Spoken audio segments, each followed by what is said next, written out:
இன்றைக்கு நாங்கள் வாழுகிற உலகமும் பாவம், அக்கிரமம், நோய்கள், சுத்தங்கள், பல்வேறுபட்ட இயற்கை அனர்த்தங்கள், குணமாக்க முடியாத வியாதி, வேதனை, வறுமை உள்ள உலகத்தில் வாழ்கிறோம். நாங்கள் கடவுளை விசுவாசிக்கிறபடினால அது எங்களை சேதப்படுத்தாது, அது எங்களை அணுகாது.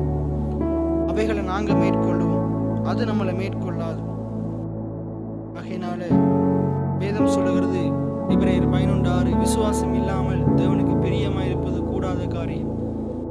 தேவனிடத்தில் சேருகிறவன் அவர் உண்டென்றும் தம்மை நோக்கி கூப்பிடுகிறவர்களுக்கு பலன் அளிக்கிறவர் என்றும் விசுவாசிக்க வேண்டும். ஆகையினால நாங்கள் தேவனை தேடுகிறவங்களா இருக்கிறோம், அவருக்கு பிரியமான பிள்ளைகளா இருக்கிறோம். ஆகையினால நாங்கள் அவருடைய ஜனங்கள். ஆகையினால அவருடைய சத்தத்தை நாங்கள் கேட்கணும், அவருடைய வேத வசனத்தில் நாங்கள் தியானமாக இருக்கணும், நாங்கள் அவருடைய வழியில் நடக்கணும். தேவன் ஒருவர் இருக்கிறாரு, அவர் எப்பயும் நம்மோடு மகிமை நம்பிக்கையாக நமக்குள்ள இருக்கிறாரு. ஆகையினால என்னுடைய சரீரம் அவருடைய ஆலயமா இருக்குது. ஆகையினால அவர் என்னோடு இருக்கிறாரு, எனக்கு பலன் அளிப்பார் என்று விசுவாசிக்கணும். எனக்கு விசுவாசிச்சான், தேவனோடு கூட நடக்கும்போது அவர் என்னோடு இருக்கிறார் என்ற விசுவாசத்தோடு நடந்தான்.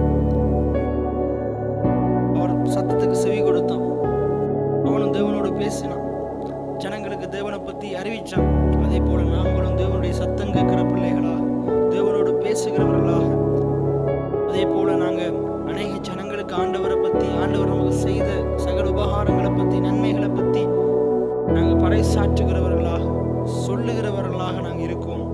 ஆண்டுடைய அன்பை சொல்லணும், ஆண்டுடைய கிருபையை சொல்லணும். ஒரு கல்வாரி சிலுவையில எதற்காக பலியானார், எப்படி நம்மளை நீதிமானா மாற்றினார், இந்த பாக்கியத்தை நாங்கள் ஜனங்களுக்கு சொல்லுவோம்.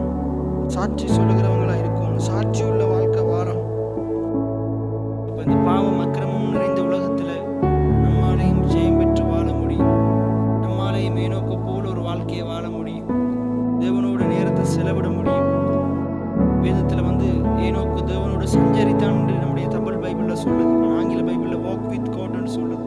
ஏனோக்கு தேவனோடு கூட நடந்தான், நோவாவும் தேவனோடு கூட சஞ்சரித்தான், தேவனோடு கூட நடந்தான், ஆபிரகாமும் தேவனோடு கூட நடந்தான் என்று வேதம் சொல்லுகிறது. அதே போல வேதத்துல மோசே தேவனோடு கூட நடந்தார், தேவனுடைய வழியில நடந்தார், தேவன் சொன்னபடி நடந்தார். நாங்களும் நம்முடைய வாழ்க்கையில தேவனுடைய வழியில நடக்கும்போது, தேவனோடு கூட நடக்கும்போது, இந்த பழைய ஏற்பாட்டு பரிசுத்தவான்கள், புதிய ஏற்பாட்டு பரிசுத்தவான்கள் பல்வேறுபட்ட காரியங்கள் ஆண்டவருக்காக சுவிசேஷத்துக்காக சாதித்தது போல நாங்களும் பல்வேறுபட்ட காரியங்களை சாதிக்க முடியும். ஆண்டவர் நம்மளை